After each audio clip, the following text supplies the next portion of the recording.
అమెరికాలో పోలీసుల కాల్పుల్లో తెలుగు యువకుడు మృతి చెందాడు. ఎంఎస్ చేసేందుకు 2016లో యుఎస్ వెళ్లాడు నిజాముద్దీన్. కాలిఫోర్నియాలో స్నేహితులతో కలిసి ఉంటున్నాడు నిజాముద్దీన్. అయితే రూమ్మేట్స్తో గొడవ హింసకు దారితీసింది. పోలీసులు వచ్చేలోపే నిజాముద్దీన్ చేతిలో కత్తి రూమ్మేట్స్పై కత్తితో అటాక్ చేస్తుండడంతో కాల్చి చంపారు పోలీసులు. కంట్రోల్ చేసేందుకు కాల్పులు జరిపామంటున్నారు పోలీసులు. గాయాలతో మరణించారంటూ కూడా పోలీసులు ప్రకటించారు. ఆలస్యంగా వెలుగులోకి వచ్చింది ఘటన. 2 వారాల తర్వాత కుటుంబ సభ్యులకు విషయం తెలిసింది. అమెరికాలో పోలీసుల కాల్పుల్లో మహబూబ్ నగర్ యువకుడు మృతి చెందిన ఘటన కలకలం రేపుతోంది. అమెరికాలో తన కుమారుడు మెహమ్మద్ నిజాముద్దీన్ను పోలీసులు కాల్చి చంపారని, పోలీసులు ఎందుకు కాల్చి చంపారో కారణాలు తెలియడం లేదంటూ తల్లిదండ్రులు చెప్తున్నారు.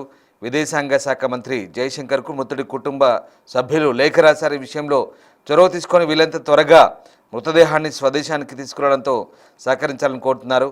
మహబూబ్ నగర్ రామయ్య బౌలికి చెందిన మహమ్మద్ నిజాముద్దీన్ డిసెంబర్ 2016లో మాస్టర్స్ డిగ్రీని అభ్యసించడానికి కాలిఫోర్నియాలోని శాంటా క్లారాకు వెళ్ళాడు. ఆ యువకుడిని శాంటా క్లారా పోలీసులు కాల్చి చంపారు. మృతదేహం కాలిఫోర్నియాలోని శాంటా క్లారాలో ఓ ఆసుపత్రిలో ఉందని తమకు తెలిసిందని, తమ కుమారుడి మృతదేహాన్ని మహబూబ్ నగర్ తీసుకురావడంలో సహాయం చేయాలంటూ తల్లిదండ్రులు కోరుతున్నారు. వాషింగ్టన్ డీసీలోని భారత కాన్సులేట్ ద్వారా సంప్రదింపులు జరపాలని అభ్యర్థిస్తున్న పరిస్థితి కనబడుతోంది. అయితే రూమ్మేట్తో గొడవ కారణంగానే ఈ ఘటన చోటు చేసుకున్నట్టుగా తెలుస్తోంది. నిజాముద్దీన్ తన రూమ్మేట్తో ఏసీ విషయంలో గొడవ జరిగినట్టుగా తెలుస్తోంది. రూమ్మేట్తో గొడవ పడినప్పుడు సందర్భంలో ఒక్కసారిగా ఆ వ్యక్తి ఆవేశంలో కూరగాయలు కోసే కత్తితో అతన్ని పొడిచినట్టుగా తెలుస్తోంది. వారి గది నుంచి శబ్దాలు రావడానికి గమనించిన చుట్టుపక్కల వాళ్ళు పోలీసులకు సమాచారం ఇచ్చారు. అక్కడ చేరుకున్న పోలీసులు లొంగిపోవాలని హెచ్చరించినా నిజాముద్దీన్ వినకపోవడంతో 4 రౌండ్ల కాల్పులు జరిపారు. కాల్పుల్లో నిజాముద్దీన్ అక్కడక్కడే మరణించాడు. గాయపడ్డ అతన్ని రూమ్మేట్ను పోలీసులు ఆసుపత్రికి తరలించిన పరిస్థితి కనబడుతుంది. మీరు చూస్తున్న ఆ దృశ్యాలు ఆ ఇంట్లోనే నిజాముద్దీన్ని పోలీసులు కాల్చి చంపారు. అతడి రూమ్మేట్తో కలిసి ఉంటున్నారు. పోలీస్ ఇన్వెస్టిగేషన్ రిలీజ్ చేసిన ప్రెస్ రిలీజ్ అది, ప్రెస్ నోట్. నిజాముద్దీన్ను కాల్పుల్లో కాల్చి చంపినట్టుగా పోలీసులు చెప్తున్నారు. ఇక అతని ఫోన్ నెంబర్, అతని డీటెయిల్స్తో సహా పోలీసులు అక్కడ పోలీస్ డిపార్ట్మెంట్ నంబర్ కూడా ఉంది, అక్కడ ఈమెయిల్ కూడా ఉంది. సో ఆ రోజు ఏం జరిగిందో 8 సెప్టెంబర్ రోజు సెప్టెంబర్ 3 నాడు ఏం జరిగిందో ఒకసారిగా పోలీసులు ఆ ప్రెస్ నోట్ను రిలీజ్ చేసిన దృశ్యాలు మనకు కనబడతా ఉన్నాయి. ఒకసారిగా ఇద్దరి రూమ్మేట్స్ మధ్య గొడవ, అది కూడా ఏసీ విషయంలో గొడవ చోటు చేసుకుంది. సో ఆ విషయంలో కూరగాయలు కోసే కత్తితో అతన్ని పొడిచాడు. వారి గది నుంచి శబ్దాలు రావడానికి కూడా చుట్టుపక్కల వాళ్ళు పోలీసులకు సమాచారం ఇచ్చారు. అక్కడ చేరుకున్న పోలీసులు లొంగిపోవాలని హెచ్చరించినా నిజాముద్దీన్ వినకపోవడంతో 4 రౌండ్ల కాల్పులు జరిపారు. కాల్పుల్లో నిజాముద్దీన్ అక్కడిక్కడే మృతి చెందాడు. గాయపడ్డ వారిని అతని రూమ్మేట్ను పోలీసులు అయితే ఆసుపత్రి తరలించారు. గురువారం ఉదయం కర్ణాటక చెందిన ఓ విద్యార్థి నిజాముద్దీన్ తండ్రి హసానుద్దీన్కు ఫోన్ చేసి చెప్పడంతో విషయం వెలుగులోకి వచ్చింది. నిజాముద్దీన్ 2016లో ఎంఎస్ చేయడానికి అమెరికా వెళ్ళి 10 ఏళ్లుగా అక్కడే ఉంటున్నాడు. ఇటీవల తల్లిదండ్రులతో మాట్లాడిన అతను త్వరలో ఇండియాకు వస్తానని చెప్పినట్టు తెలిసింది. కొడుకు మరణంతో తల్లిదండ్రులు శోకసంద్రంలో మునిగిపోయారు. అయితే తమ కొడుకు 2016లో అమెరికాకు వెళ్ళాడని తల్లిదండ్రులు చెప్తున్నారు. ఫ్లోరిడాలో 2 ఏళ్ళు చదువుకున్న తర్వాత ఏడాది పాటు ఇక జాబ్ వచ్చింది. ఏడాది పాటు వెతికిన తర్వాత 4 ఏళ్ళు పనిచేసిన తర్వాత 2023లో ప్రమోషన్తో కాలిఫోర్నియాకు వచ్చాడు. వీసా గడువు ముగియడంతో పొడిగిస్తామని కంపెనీ వాళ్ళు ఆ పని చేయలేదు. ప్రభుత్వ అనుమతితో 6 నెలలుగా అక్కడ ఉంటున్నాడు. అయితే రూమ్మేట్ తరచుగా ఏసీ బంద్ చేస్తుండడంతో గొడవ జరిగిందని చెప్తున్నారు. ఇక తమ బాబు స్నేహితుడు రాయచూరు చెందిన సయ్యద్ మొయినుద్దీన్ గురువారం ఉదయం ఫోన్ చేసి విషయం చెప్పాడంటున్నారు. ఇంతవరకు తమకు సమాచారం తెలియదని, ఏం జరిగిందో తమకు తెలియాలంటున్నారు. విదేశాంగ మంత్రికి ఫిర్యాదు చేశామంటూ బాధితుడి తల్లిదండ్రులు చెప్తారు. సో మొత్తం మీద ఈ వ్యవహారంలో ఒక్కసారిగా పాలమూరు వాసి పోలీసుల కాల్పుల్లో మృతి చెందడంతో కలకలం రేగింది. బట్ అమెరికా పోలీసులు ఎంత కఠినంగా వ్యవహరిస్తారో మరొకసారి ఘటన రుజువు చేస్తుంది. ఏదైనా క్రైమ్ జరిగినప్పుడు అమెరికా పోలీసులు వచ్చినప్పుడు ఖచ్చితంగా వాళ్ళు లొంగిపోమన్నప్పుడు, ఖచ్చితంగా వాళ్ళు అదుపులోకి తీసుకోవాలని భావించినప్పుడు పోలీసులకు సహకరించాలి. లేదంటే ఖచ్చితంగా పోలీసులు ఇంకా వెంటనే కాల్పులు జరుపుతారు. అంతకుమించి వేరే ప్రత్యామ్నాయ మార్గం ఉండదు. గతంలో కూడా ఒక పంజాబీని అలాగే తమ సాంప్రదాయ ఆయుధమైనటువంటి ఒక ఆయుధంతో ఆయన గాల్లో ప్రదర్శన చేసినప్పుడు లొంగిపోమని చెప్పినప్పుడు అతను లొంగిపోకపోవడంతో వెంటనే పోలీసులు అతన్ని కాల్చి చంపారు. సో తాజాగా నిజాముద్దీన్ కూడా కత్తితో రూమ్మేట్ని గాయపరిచి పోలీసులు వచ్చినప్పుడు లొంగిపోమని చెప్పడంతో లొంగిపోకపోవడంతోనే అతన్ని పోలీసులు కాల్పులు జరిపినట్టు తెలిసింది. 4 రౌండ్లు కాల్పులు జరపడంతో నిజాముద్దీన్ చనిపోయినట్టుగా నిర్ధారించారు. ఇక గాయపడ్డ తన రూమ్మేట్ని ప్రస్తుతం పోలీసులు ట్రీట్మెంట్ తరలించారు. ఇక ఈ ఘటనకు సంబంధించి పూర్తి సమాచారం మా అమెరికా కొలీగ్ లక్ష్మణ్ అందిస్తారు. బిగ్ టీవీ ప్రేక్షకులందరూ నమస్కారం అండి. నేను మీ Lakshman, big TV USA correspondent మాట్లాడుతున్నాం.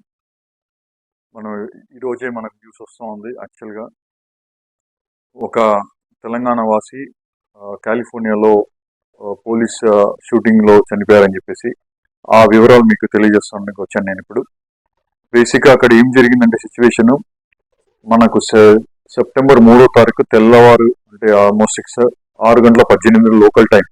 అది వచ్చేసి కాలిఫోర్నియాలో శాంతాకారా పోలీస్ డిపార్ట్మెంట్ వాళ్ళు ఇన్ఫర్మేషన్ ఇచ్చిన ప్రకారం అయితే ఏమైందంటే 911 అంటే యుఎస్లో ఏమన్నా ఎమర్జెన్సీస్ ఉన్నా, మెడికల్ కానీ పోలీస్ కానీ ఏం ఎమర్జెన్సీస్ ఉన్నా 911 ఒకే నెంబర్కి ఫోన్ చేస్తారు. అక్కడ వాళ్ళ రూమ్లో ఒక రూమ్మేట్ 911 ఫోన్ చేశారు, ఇలా వేరే వ్యక్తి నా పైన స్టాబ్ చేస్తున్న నైఫ్ తీసుకుని అని చెప్పేసి. సో పోలీస్ వాళ్ళ ఇన్సిడెంట్కి వెళ్ళేపాటికి ఈ వ్యక్తి ఎవరైతే సస్పెక్ట్ ఉన్నారో, మనం పేర్లు చెప్పకూడదు పోలీస్ వాళ్ళ రూల్స్ ప్రకారం ఇక్కడ బేసిక్గా. సో ఆ సస్పెక్ట్ పోలీసు వెళ్ళే టైంకి ఆ కత్తి పట్టుకొని ఎదుటైన విక్టిమ్ని చంపడానికి ప్రయత్నించాడు అనమాట. సో పోలీస్ వారు చెప్పారు బేసిక్గా మీరు ఆపండి అన్న, తను ఆపలేదు, అందుకనే పోలీస్ వాళ్ళు షూటింగ్ చేయాల్సిన పని వచ్చిందని కూడా లోకల్ పోలీస్ ప్రెస్ రిలీజ్ చేశారు. అది మరి మన స్క్రీన్ పైన చూడొచ్చు. ఇక్కడ యూఎస్లో ఎలా ఉంటుందంటే ప్రతి ఒక్క పోలీస్ ఆఫీసర్ బాడీ కెమెరాస్ అంటారు వేసుకొని ఉంటారు. ఆ బాడీ కెమెరాస్ కూడా ఫుటేజ్ రిలీజ్ చేశారు. కాకపోతే ఇదంతా ఇన్వెస్టిగేషన్ చేసి రిలీజ్ చేసేపాటికి డేటు ఆల్మోస్ట్ 2 వీక్స్ అయింది. 12వ తారీఖు 13వ తారీఖు రిలీజ్ చేశారు. ఇంకా మనం ఆ వీడియోస్ లో నేను లోకల్ ఇన్ఫర్మేషన్ కూడా కనుక్కున్నాను. యాక్చువల్గా బేసిక్గా ఏమైందంటే అక్కడ ఆగస్టు 12వ తారీఖు కూడా ఇలానే ఒక ఇన్సిడెంట్ జరిగింది. ఆ ఇంటి ఓనర్ చెప్పాడనమాట మనకు లోకల్ ఇన్ఫర్మేషన్ కనుక్కుంటే. తను ఏం చెప్పారంటే ఇలా అంటే ఇద్దరు ఇట్లా రూమ్ లో 4 ఉంటారు, అందరూ టెక్కీస్ అంటే సాఫ్ట్వేర్ ఉద్యోగాలు చేసేవాళ్ళు. సో వాళ్ళకి ఏదో ఇద్దరు గొడవ అయ్యి ఏదో ఏసీ గురించి గొడవ అయిందని చెప్పి ఆగస్టు 12వ తారీఖు సిమిలర్ ఇన్సిడెంట్ జరిగింది. వాళ్ళకి ఎవాక్యుయేషన్ నోటీస్ కూడా ఇచ్చాము, అంటే ఖాళీ చేయమని చెప్పి కూడా చెప్పాము ఆల్రెడీ. వాళ్ళు చేయలేదు. 4గురిలో ఒక అబ్బాయి ఎవరైతే ఇప్పుడు సస్పెక్ట్ చనిపోయారో ఆ అబ్బాయి సంవత్సరాల నుంచి జాబ్ లేదు, ఇట్లా రెగ్యులర్ గా ఏదో మెంటల్ హెల్త్ ఇష్యూస్ ఏమైనా ఉండొచ్చని ఓనర్ చెప్పారు. మనకు తెలియదు, అది ఇన్వెస్టిగేషన్ అక్కడ ఓనరు చెప్పాడనమాట. వీళ్ళు గొడవ పడ్డంలో ఆ అబ్బాయి ఒకరిని చంపడానికి ట్రై చేయడం, అది కూడా తెల్లారుజాము 6:18 జరగడం, పోలీసు వాళ్ళు రావడం, పోలీసు వాళ్ళు వార్నింగ్ చేసిన వాళ్ళు వినకపోవడం, పోలీసు వాళ్ళు షూట్ చేయడం జరిగింది అనమాట.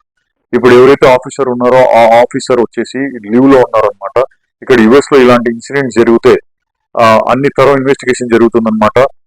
ప్రిలిమినరీ ఇన్వెస్టిగేషన్ ప్రకారము Santa Clara police department press release data commissioner police commissioner చెప్పిన ప్రకారం అయితే అక్కడ వేరే ప్రాణం కాపాడారు. ఏదైతే వ్యక్తి చెప్పిన మల్టిపుల్ వార్నింగ్స్ ఇచ్చినా వినలేదు, నైఫ్ తీసుకుని చంపబోయాడు, నైఫ్ కింద పెట్టమన్నా కూడా పెట్టలేదు, అందుకనే పోలీస్ ఆఫీసర్ షూటింగ్ చేయాల్సిన పని వచ్చిందని చెప్పి చెప్పారనమాట. సో బేసిక్గా ఈ 2 వీక్స్ ఆ ఆఫీసర్ ఎవరైతే ఉన్నారో ఇప్పుడు ప్రస్తుతానికి లీవ్ లో ఉన్నారు, ఆ local police department plus attorney అంటారు, మన లాయర్స్ ఎవరైతే డిస్ట్రిక్ట్ అటార్నీస్ ఉంటారో వాళ్ళు ఇన్వెస్టిగేషన్ చేస్తున్నారు ఫర్దర్ గా. ఇప్పటికైతే ఆఫీసర్ 12 సంవత్సరాల నుంచి పనిచేస్తున్నారు, ఎలాంటి క్లీన్ చీట్ ఉన్న వ్యక్తి. సో అక్కడ వేరే ప్రాణిని కాపాడారు. ఆ ప్రాణం కూడా ఎవరైతే ఆ విక్టిమ్ ఉన్నారో బ్రతికిన ఆయన హాస్పిటల్లో జాయిన్ చేశారనమాట. మల్టిపుల్ స్టాఫ్స్ ఆయన చనిపోలేదు. సో ఆయన్ని నిన్ననో ఈ రోజు రిలీజ్ చేసినట్టున్నారు హాస్పిటల్ నుంచి. ఇప్పుడు ఎవరైతే చనిపోయారో సస్పెక్ట్ ఎవరైతే చనిపోయారో మన స్క్రీన్ పైన కూడా చూడొచ్చు, వారి ఫోటో అంతా బ్లర్ చేస్తారు బిగ్ టీవీ వాళ్ళు. కొన్ని లోకల్ లాస్ ఉంటాయి, సస్పెక్ట్ పేరు పోలీసు వాళ్ళు రిలీజ్ చేయలేదు కాబట్టి మనం ఆ రూల్స్ ని గౌరవిస్తూ మేము ఇక్కడ వాళ్ళని చూపించదలుచుకోలేదన్నమాట. సో బేసిక్ గా పోలీసు వాళ్ళు ఏం చెప్పారంటే ఏదైతే విక్టిమ్ ఉన్నారో, ఏదైతే సస్పెక్ట్ ఉన్నారో ఆయన బాడీ కూడా వాళ్ళ దగ్గరే ఉంది, ఇంకా ఫార్మాలిటీస్ అవ్వాలని చెప్పారు. మన ఇండియా నుంచి కొన్ని ఏదైతే సంఘాలు ఉన్నాయో బేసిక్ గా యుఎస్ లో ఉండే సంఘాలు కానీ వాళ్ళు ఆల్రెడీ మన జయశంకర్ గారిని రీచ్ అవుట్ అయ్యడం జరిగింది, మన ఎక్స్టర్నల్ అఫైర్స్ మినిస్టర్ గారిని. లోకల్ గా తన బాడీని రిలీజ్ చేసి తన మోడల్స్ ఇంటికి తేవాలని చెప్పేసి ఇండియాకి. సో ఇంకా దీని నుంచి డెవలప్ వస్తే నేను మీకు ఇన్ఫార్మ్ చేస్తాను. నేను మీ లక్ష్మణ్, బిగ్ టీవీ యూఎస్ఏ